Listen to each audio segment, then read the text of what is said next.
foi um condutor de homens, foi um homem que tinha uma visão do futuro extraordinária. Para ele, por assim dizer, ele adivinhava o futuro. Hoje, falar no MIT tornou-se familiar. O acrónimo é já sinónimo de excelência a nível internacional e o Instituto mantém já uma parceria com universidades portuguesas ao nível pós-graduado. Mas quando Manuel Rocha rumou para Boston, gozando de uma bolsa do Instituto de Alta Cultura, estávamos ainda em 1938, em pleno Estado Novo. Engenheiro acabado de formar, com a mais alta classificação do ano pelo Instituto Superior Técnico, Manuel Rocha lançou-se numa das primeiras das suas muitas incursões internacionais. Este interesse pelo mundo será mais tarde um mote para aquele que foi um contributo pioneiro, quase vanguardista, para o incentivo à excelência e à internacionalização de Portugal.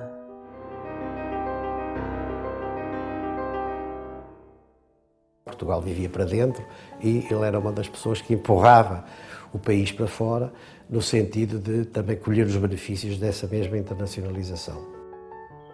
Um empurrar para fora, a que talvez não estivesse alheio o facto de ter nascido, em 1913, à beira do mar da Figueira da Foz.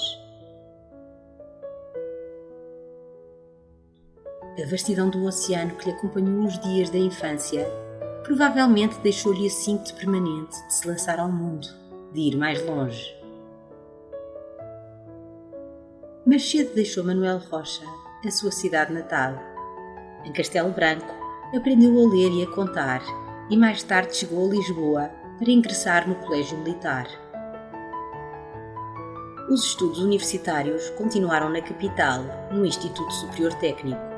Aqui depressa se reconheceu o aluno brilhante que foi convidado para assistente da cadeira de Física, mesmo antes de terminada a licenciatura. E foi daqui que partiu para os Estados Unidos. No regresso a Portugal, com o folgo que trouxe do MIT, Manuel Rocha não iria parar mais durante a sua carreira, acumulando cargos, prémios e nomeações que lhe trouxeram um imenso prestígio para si próprio, mas também para a engenharia portuguesa e para Portugal. Excelente técnico, mas também grande humanista e homem da ação, foi como Mário Soares, enquanto Presidente da República, por altura das comemorações dos 10 anos da sua morte, se referiu a Manuel Rocha e ao papel por si desempenhado na sociedade académica e civil portuguesa. Uma opinião que é unanimemente veiculada por todos aqueles que partilharam a sua vida profissional e pessoal. Eu considero que ele foi, para além do meu pai, a pessoa mais marcante da minha vida e que é constantemente uma referência que eu ainda hoje utilizo. E a referência para mim, ao longo de toda a minha vida, foi o José Manuel Rocha. Não só pelas qualidades de um grande cientista, que foi um académico e um cientista, mas fundamentalmente pelas suas qualidades humanas. Nunca lhe ouvi qualquer exaltação. Houve duas coisas que me marcaram logo. Primeiro era a sua serenidade. Era uma pessoa com uma afabilidade de trato e com uma serenidade absolutamente marcantes.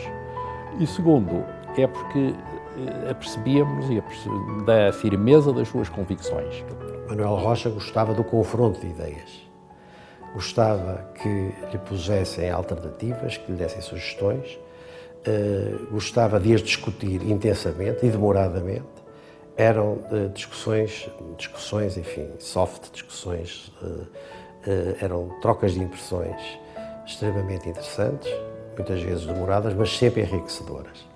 Desde que o ouvi falar, apaixonei-me por ele, portanto, as outras pessoas também encontravam muito encanto de ouvi-lo falar. Foi no comboio, num dia de 1946, que pela primeira vez Manuel Rocha pousou os olhos em Maria Teresa. Ela, ainda com 19 anos, desconfiou do interesse daquele homem bonito e bem-falante. Olha, a primeira impressão é que era um homem demasiado bonito para ser sério. Mas cedo Maria Teresa percebeu o valor e as boas intenções do jovem. 2 anos mais tarde, já estava casada com ele. E os filhos vieram de seguida. A Teresinha nasceu em 1952 e o Manuel 4 anos depois.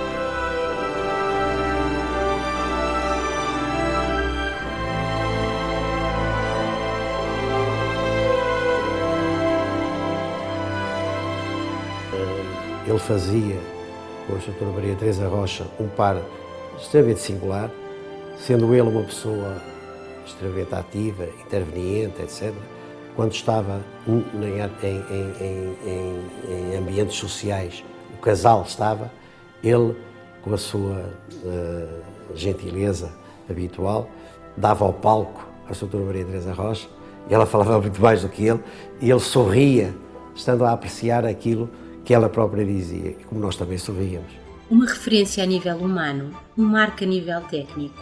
É em 1954, já marido e pai, que Manuel Rocha cumpre o sonho que acalentava desde o regresso do MIT, criar um laboratório onde pudesse experimentar e estudar os problemas que surgiam na sua atividade.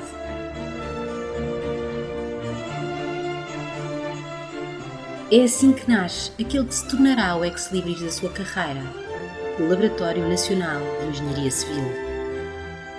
Durante 20 anos, o LNEC é dirigido por Manuel Rocha, com uma dedicação, um empenho e um entusiasmo reconhecido por todos com quem privou e trabalhou.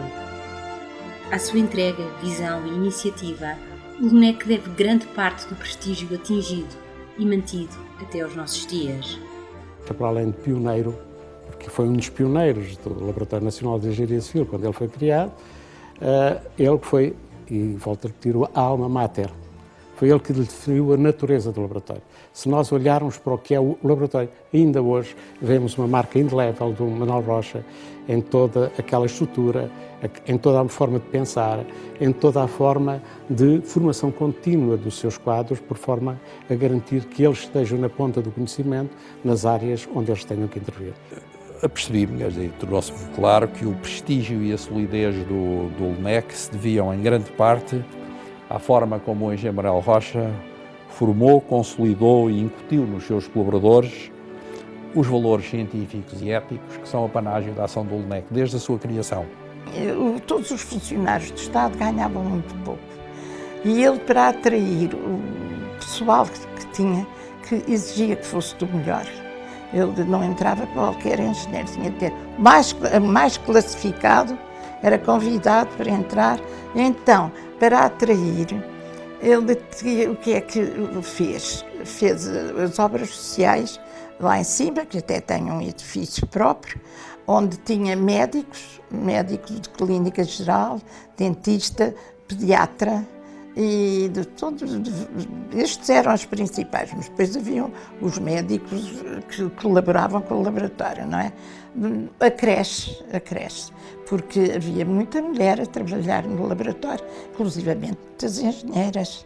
Manuel Rocha tinha um sentido muito forte, humanista, de criar condições para que os trabalhadores do laboratório se sentissem bem, etc. E daí se ter criado uma estrutura social do laboratório, que se mantém, que começou por ser, ainda existe, a Associação dos Funcionários do Laboratório, dos Trabalhadores do Laboratório.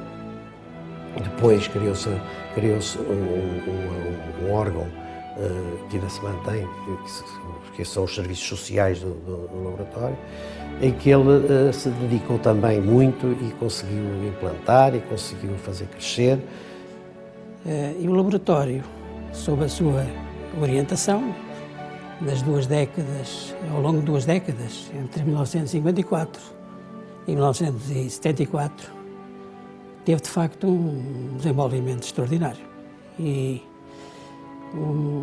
adquiriu um grande prestígio, não só nacional, mas internacionalmente. Por exemplo, o número de trabalhadores do laboratório passou, neste período, de 1954 a 74, de 300 para 900. E destes, os quadros técnicos da carreira de investigação passaram de 30 para cerca de 200. Numa frase que eu nunca mais esqueci, aquilo no LNEC não há plafond para a imaginação, para a inovação. Deparei-me sempre com uma instituição muito bem organizada, em que cada colaborador e cada órgão sabia o que é que tinha que fazer e em que havia um sentimento de orgulho generalizado. E as receitas do laboratório, evidentemente, refletiram esta grande expansão das atividades do laboratório.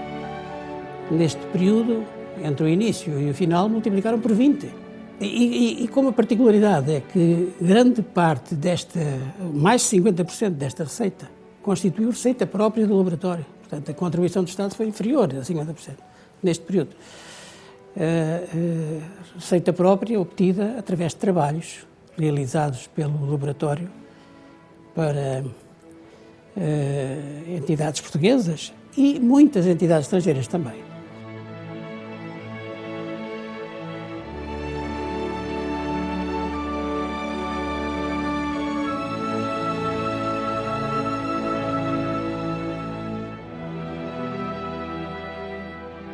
Datam desses anos algumas das mais significativas estruturas realizadas na altura.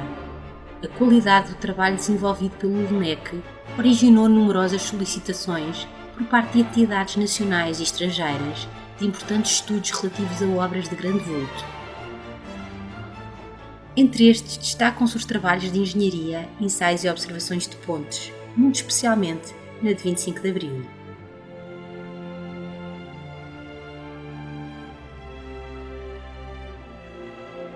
Os grandes aproveitamentos hidroelétricos construídos neste período no país e nas colónias, dos quais se salienta a barragem de Cauara-Bassa, suscitaram um grande desenvolvimento na área que foi da sua eleição como investigador. O comportamento de barragens de betão, em particular, as suas fundações e a mecânica das rochas.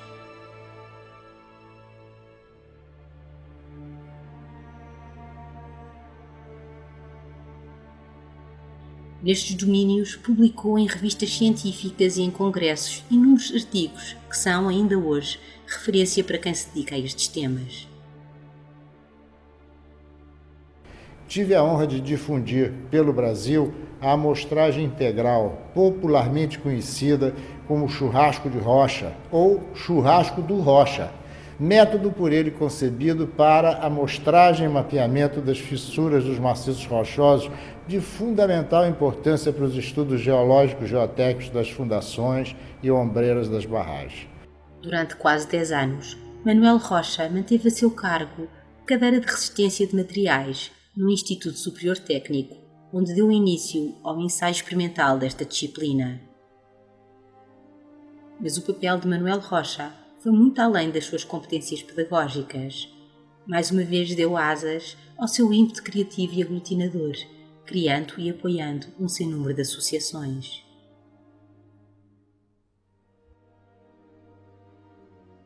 Tinha uma capacidade aglutinadora que se baseava naturalmente na sua lucidez, na firmeza, na capacidade de persuasão das suas convicções.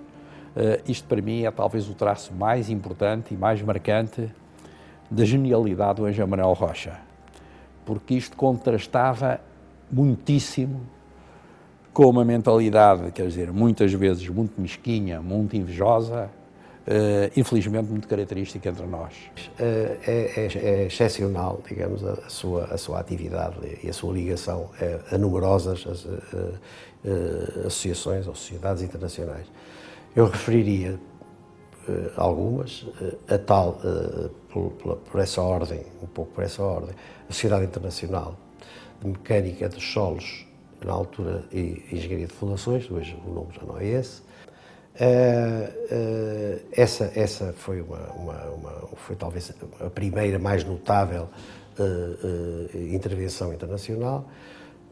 O RILEM, a Associação de Laboratórios, depois uma associação muito importante, o Manuel Rocha teve uma atividade prolongada e perfeitamente intensa e de alto nível, que foi a Comissão Internacional das Grandes Barragens, e mais tarde ainda a Associação Internacional de Geologia e de Engenharia e, simultaneamente mais ou menos, e deixei para o fim, por as razões que se perceberá de seguida, a Sociedade Internacional de Mecânica das Rochas, que fez o seu primeiro congresso internacional em Lisboa, num congresso organizado totalmente em Portugal. O presidente da comissão organizadora, mais uma vez, foi Manuel Rocha, em 1966. E no final desse congresso, aqui realizado em Lisboa, na reitoria, Manuel Rocha foi eleito presidente da Sociedade Internacional de Mecânica das Rochas. Manuel Rocha